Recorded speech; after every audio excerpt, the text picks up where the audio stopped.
Welcome to a vital conversation about environmental justice. The powerful belief that everyone, no matter their race, income, where they live, deserves fair access to healthy environments. But what does that really mean? At the heart of this movement is access to green spaces, those parks, urban forests, and natural havens, environmental justice for all.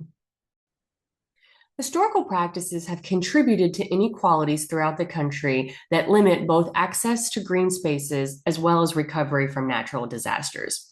Post colonial theory provides a lens through which we can examine these imbalances.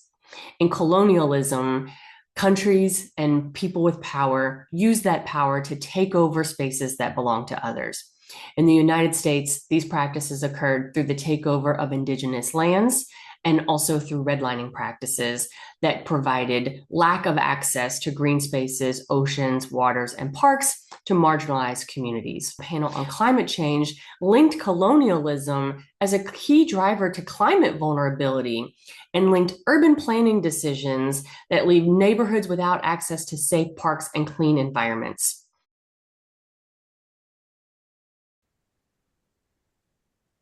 What if I told you the trees in your neighborhood weren't random, where parks exist and where they don't?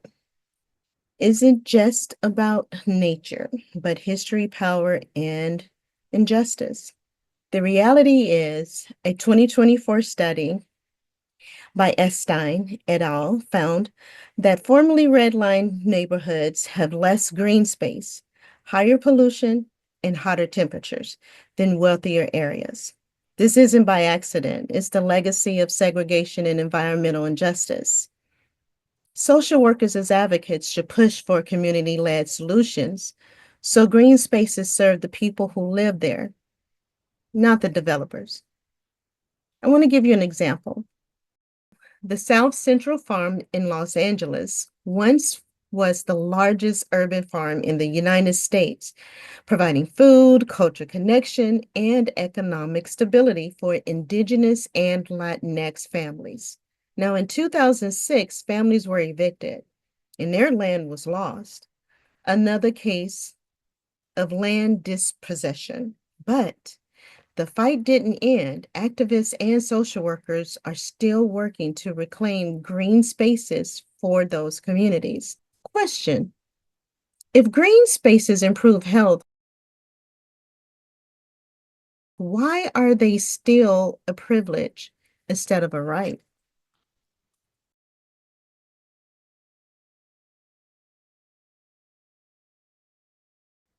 Natural disasters don't discriminate, but disaster recovery does. The reality: climate disasters hit marginalized communities hardest, yet wealthier areas recover first. And after Hurricane Katrina, Black neighborhoods like the Lower Ninth Ward faced slower and less effective recovery than wealthier communities. Many waited years for aid, while high-income areas were rebuilt quickly. The role of a social worker? Let me tell you. Advocate for disaster relief policies that prioritize historically neglected communities. Push for equitable mental health services for client trauma survivors. And also support community-led rebuilding so recovery isn't just about structures, but about justice. Let me give you an example. Climate displacement and inequitable recovery. So studies show that Black and Indigenous communities are often relocated after disasters with little support to return home. Social workers help displaced families every day secure fair housing, financial aid, and legal protections to prevent permanent displacement. Question: oh, something happened. Question: when disaster strikes, who gets to rebuild first and who is left behind? We know with time and nature improves mental health, We know that time in nature improves mental health, but what happens when access to nature isn't an option? The reality? Green spaces reduce stress, anxiety, and depression, yet marginalized communities have fewer parks and natural spaces. The lack of access isn't just an inconvenience, it's an environmental injustice, issues affecting mental health. So the role of a social worker could advocate for healing gardens, urban green spaces, and ecotherapy programs in under-resourced areas. Work with communities to integrate nature-based interventions into mental health services. Push for policies ensuring all neighborhoods have access to green spaces. An example would be Chicago's urban gardens as healing spaces. A study by Taylor et al. Found that home food gardens in Chicago's African American, Chinese origin, and Mexican origin households provide more than just food. They offer cultural identity, emotional well-being, and community resilience. While focused on food security, this study highlights how urban gardens also serve as therapeutic spaces, reinforcing the need for community-led green spaces to support mental and emotional health. Laws created this problem, so laws can fix it.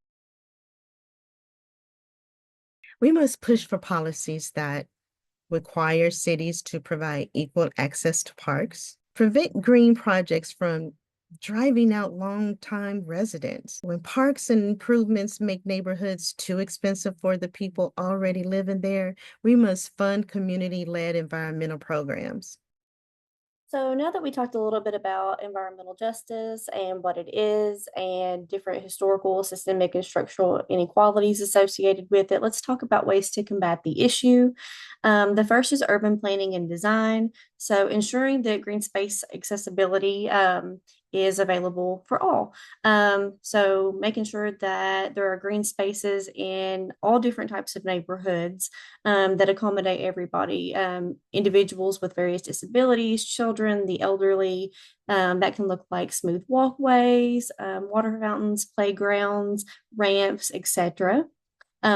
Also, policy regulation is another thing to consider. So, different zoning laws that mandate green space accessibility be implemented into new developments, making sure that green spaces meet the specific needs of the locals, that,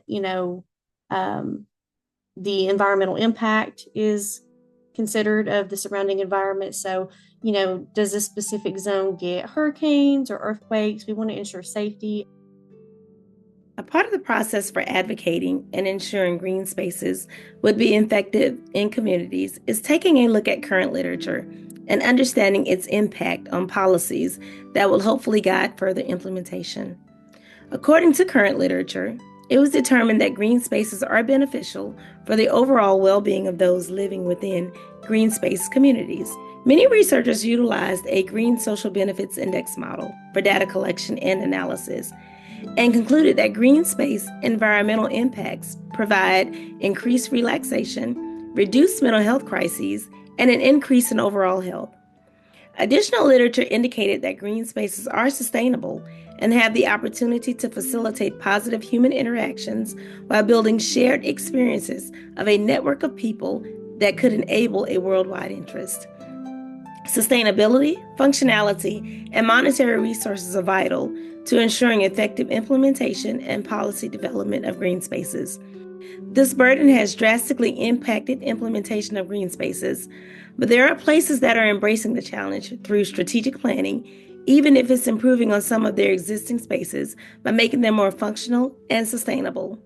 Some of those solutions have been to plant more trees, restore forested parklands, improve equity and access to parks and nature, manage stormwater runoffs using green infrastructure, and creating climate action roadmaps, comprehensive plans that are aggressive enough to be solutions to impact a better environment for their cities and their communities. Call to action. Social workers, Are we ready to fight for change?